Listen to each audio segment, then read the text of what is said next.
psychological effects of Auschwitz-Birkenau were the worst. The guards deliberately did anything they can to strip of the inmates' self-worth and human dignity, degrading them beyond belief. Even the most simple of tasks, that of attending to one's sanitary needs, cannot be done in private. The only method they had of rebellion was to stay alive as long as possible. Some of the inmates could not stand living like this any longer and committed suicide. Whenever one heard a volley of shots fired, it was that someone made an attempt to jump the fence. The inmates would do this purposefully so the guards will shoot them and end their suffering. Some will grab and hold onto the wired fences, electrocuting themselves.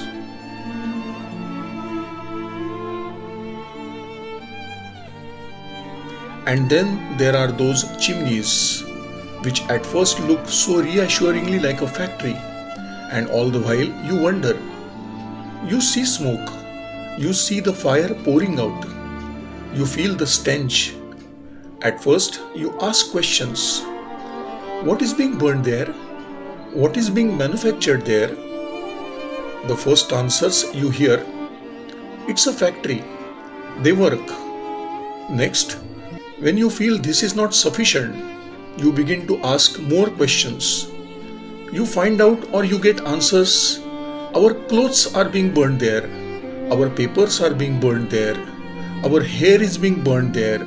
Everything is being burned there, but not your mother, because you can't believe it. You have no way of really knowing until you go there and find out now it is too late.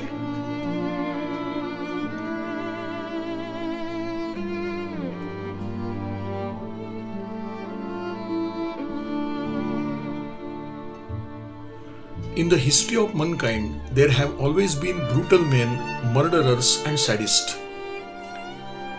But never before has there been a state-sponsored organized torture like the Holocaust perpetrated by Nazis. Someone who did not live through that period cannot imagine the reality and the extent of the Nazi genocide. The perpetrators of this crime dehumanized themselves.